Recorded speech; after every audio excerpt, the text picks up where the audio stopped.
Capítulo 12. O regime durante a gravidez. Influências pré-natais. O efeito das influências pré-natais é olhado por muitos pais como coisa de somenos importância. O céu, porém, não o considera assim. A mensagem enviada por um anjo de Deus, e 2 vezes dada da maneira mais solene, mostra que isto merece nossa mais atenta consideração. Nas palavras dirigidas à mãe hebreia, Deus fala a todas as mães de todas as épocas. De tudo quanto eu disser à mulher, se guardará ela. A felicidade da criança será afetada pelos hábitos da mãe. Seus apetites e paixões devem ser regidos por princípios. Existem coisas que lhe convém evitar, coisas a combater, se quer cumprir o desígnio de Deus a seu respeito ao dar-lhe um filho. Se antes do nascimento de seu filho ela é condescendente consigo mesma, egoísta, impaciente e exigente, esses traços se refletirão na disposição da criança. Assim tem muitas crianças recebido como herança quase invencíveis tendências para o mal. Mas se a mãe se atém sem reservas aos retos princípios, se é temperante e abnegada, bondosa, amável e esquecida de si mesma, ela pode transmitir ao filho os mesmos traços de caráter. Muito explícita foi a ordem que proibia o uso de vinho pela mãe.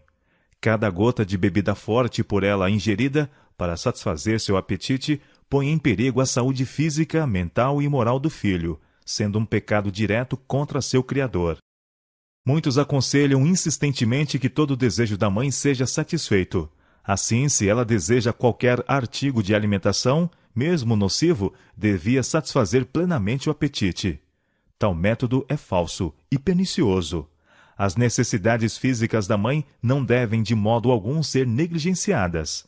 Dela dependem 2 vidas e seus desejos devem ser bondosamente considerados, supridas generosamente suas necessidades. Mas nesse tempo, mais que em qualquer outro, tanto no regime alimentar como em tudo mais, deve evitar qualquer coisa que possa enfraquecer-lhe o vigor físico ou mental.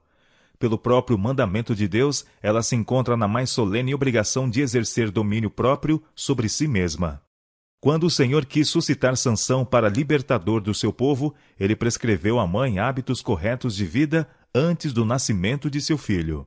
E a mesma proibição devia ser imposta, desde o princípio, ao menino, pois devia ser consagrado a Deus como nazireu desde o nascimento. O anjo do Senhor apareceu à esposa de Manoá, informando-a de que teria um filho, e em vista disso, deu-lhe as importantes orientações. Agora, pois, guarda-te de que bebas vinho ou bebida forte, ou coma coisa imunda. Tinha Deus uma obra importante para o prometido filho de Manoá realizar, e foi para garantir-lhes as habilitações necessárias para essa obra que os hábitos, tanto da mãe como do filho, deviam ser tão cuidadosamente regulados. Nem vinho, nem bebida forte beberá. Foi a instrução do anjo para a esposa de Manoá. Nem coisa imunda comerá. Tudo quanto lhe tem ordenado, guardará. Pelos hábitos da mãe, o filho será afetado, para o bem ou para o mal. Deve ela mesma ser controlada pelo princípio e praticar a temperança e renúncia, se quiser buscar o bem-estar do filho. Guarde-se a mulher. As palavras dirigidas à esposa de Manoá encerram uma verdade que as mães de hoje fariam bem em estudar. Falando àquela mãe, falou o Senhor a todas as mães ansiosas e tristes daquele tempo e a todas as mães das gerações sucessivas. Sim, toda mãe pode compreender seu dever. Pode ela saber que o caráter de seus filhos dependerá muito mais dos hábitos dela antes de nascerem e dos seus esforços pessoais após seu nascimento do que de vantagens ou desvantagens externas. Guarde-se a mulher, disse o anjo. Esteja ela preparada para resistir à tentação. Seus apetites e paixões devem ser controlados pelo princípio. De toda mãe se pode dizer: guarde-se a mulher. Algo contra que deve lutar, se quiser cumprir o propósito de Deus para ela, ao dar-lhe um filho.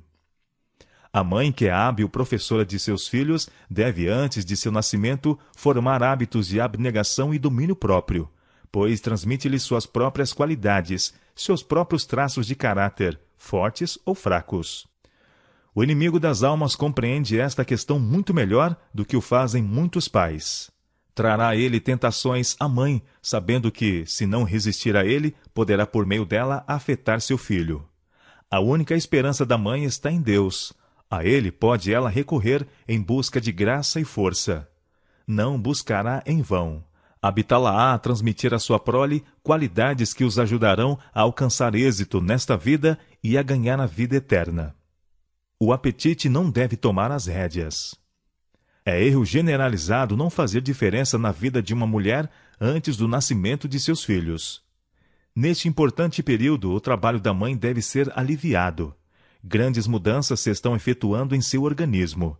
Este requer maior quantidade de sangue e, portanto, mais alimento da qualidade mais nutriente para se transformar em sangue.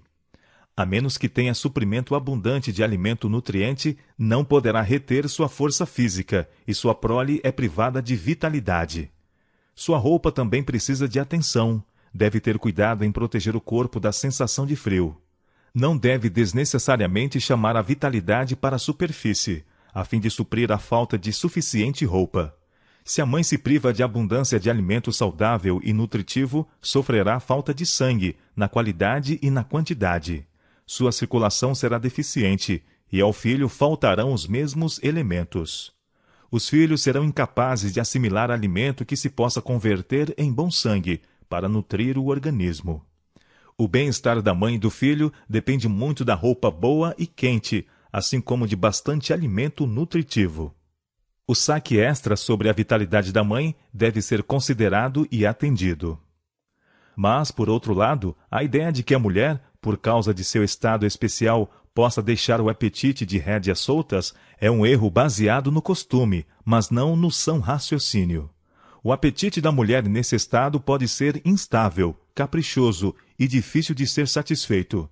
E o costume permite-lhe qualquer coisa que ela imagine, sem consultar a razão quanto a poder tal alimento suprir-lhe nutrição ao corpo e ao crescimento de seu filho.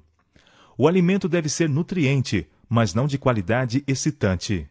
Diz o costume que se ela deseja alimentos cárneos, picles, pratos condimentados ou pastéis de carne, que os coma. O apetite, tão somente, é que deve ser consultado. É este um grande erro e causa muito dano. Este dano não pode ser calculado. Se há ocasião em que seja necessária a simplicidade no regime alimentar e cuidado especial quanto à qualidade do alimento tomado, é isso durante esse período importante. As mulheres dirigidas por princípio e bem instruídas não se desviarão da simplicidade do regime alimentar, sobretudo nesse tempo. Considerarão que há outra vida que delas depende e serão cuidadosas em todos os seus hábitos, e especialmente no regime alimentar. Não devem comer o que não nutra e seja excitante, simplesmente por ter bom gosto. Há demasiados conselheiros prontos a persuadi-las a fazerem coisas que a razão lhes diz que não devem fazer. Nascem crianças doentias por causa da satisfação do apetite por parte dos pais. O organismo não requeria variedade de alimentos nos quais demoravam o pensamento. Pensar que, por estarem no pensamento, devam também estar no estômago é um grande erro que as mulheres cristãs devem rejeitar. Não devem ser permitido à imaginação controlar as necessidades do organismo. Os que permitem que o paladar os domine sofrerão a pena da transgressão das leis de seu ser. E a questão não termina aí. Sofrerá também sua inocente prole. Os órgãos preparadores de sangue não podem converter em bom sangue os condimentos, pastéis de carne, picles e pratos de carne doentia.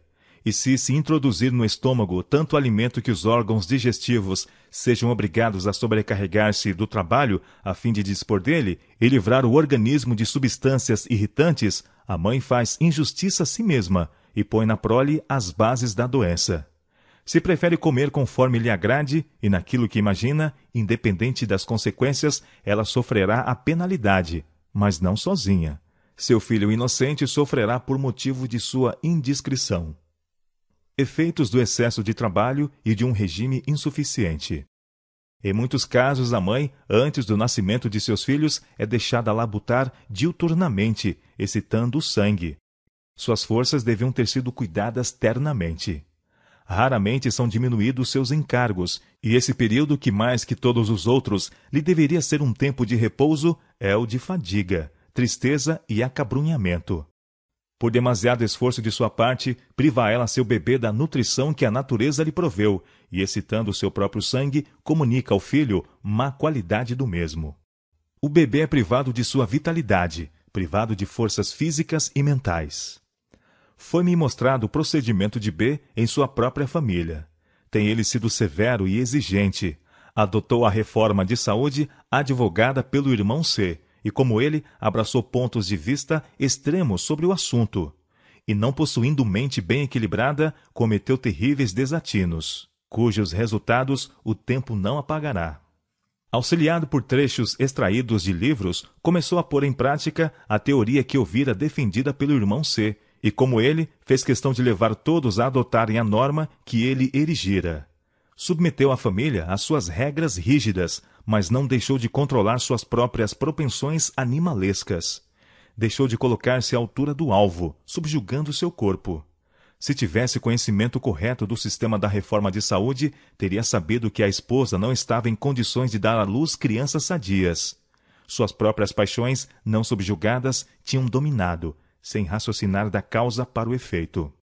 Antes do nascimento de seus filhos, não tratava ele a esposa como deve ser tratada uma mulher em suas condições. Não proveu a qualidade e quantidade de alimento necessário para nutrir duas vidas em vez de uma. Outra vida dela dependia, e seu organismo não recebia o alimento saudável e nutritivo para lhe suster as forças. Havia falta na quantidade e na qualidade. Seu organismo requeria mudanças, alimento de variedade e qualidade mais nutritivas. Os filhos nasciam-lhe com um aparelho digestivo débil e sangue pobre. Do alimento que a mãe era forçada a receber, não podia ela prover boa qualidade de sangue, e portanto deu à luz filhos escrofulosos.